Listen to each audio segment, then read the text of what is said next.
بالنسبة لتواجدي في سوريا، كنت في حركة أحرار الشام الإسلامية في كتيبة نصرة المظلوم.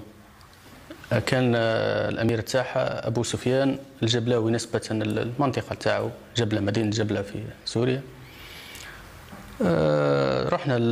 كنا في معسكر في قرية اسمها الكبير. الكلام اللي قاله لي هو قالوا لي لازمك تلحق الجنوب النيجر، زوج مدن، ديفا ومدينة أخرى مش نسيت اسمها، وهم زوج مدن جنوب النيجر.